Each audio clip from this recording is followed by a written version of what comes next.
อย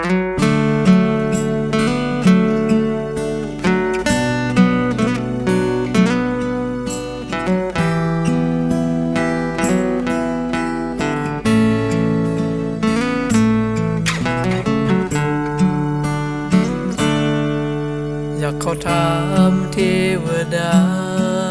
อยากขอถามแม่น้ำคงคาเจ้าพระยาใจกลางกรุงเทพมหานครแตงโมนิดาว่าเขานั้นทำผิดอะไรนำหนาทำไมท่านไม่เมตตาช่วยชีวิตให้เขาได้กลับมาฉันสงสารเขาชีวิตคนหนึ่งคนกว่าจะโตขึ้นมากว่าจะผ่านอะไรร้ายมากมายเราต้องใช้เวลาต้องอดทนแค่ไหน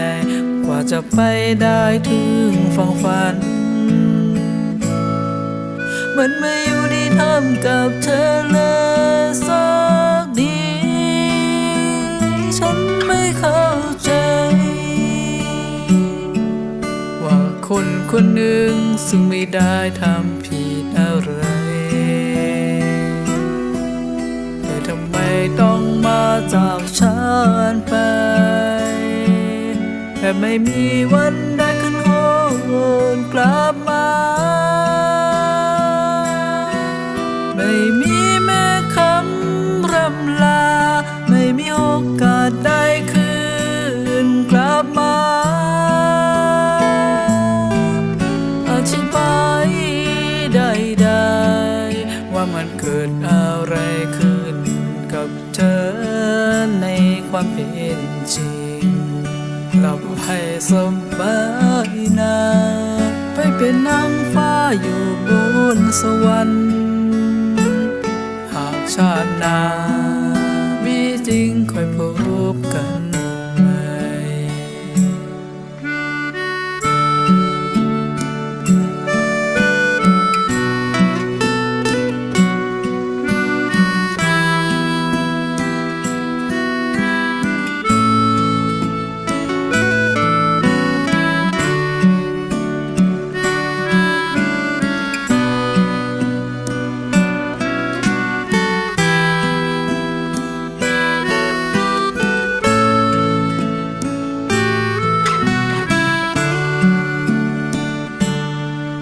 ขอโทษนะ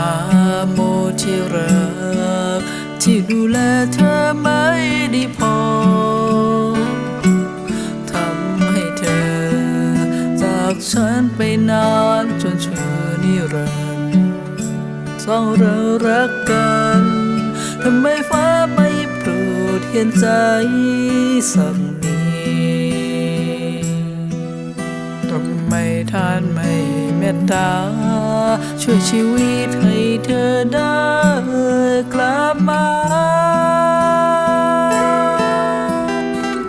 ฉันคิดถึงเธอให้อภัยได้ไหม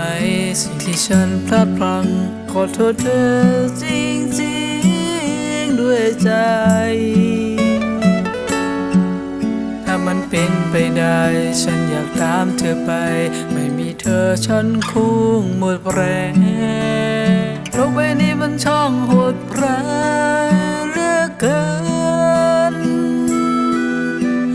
ฉันไม่เข้าใจว่าคนคนหนึ่งซึ่งไม่ได้ทำผิดอะไรแต่ทำไมต้องมาจากฉันไปแบบไม่มีวันได้โหนกลับมาไม่มีแม้คำร่ำลาไม่มีโอกาสได้กลับมาอธิบายได้ว่ามันเกิดอะไรขึ้นกับเธอในความเป็นจริงหลับให้สบายนะไป เป็นนางฟ้าอยู่บนสวรรค์หากชาติหน้ามีจริงค่อยพบกันใหม่ จะดูแลและรักเธอดีที่สุด จะดูแลและรักเธอดี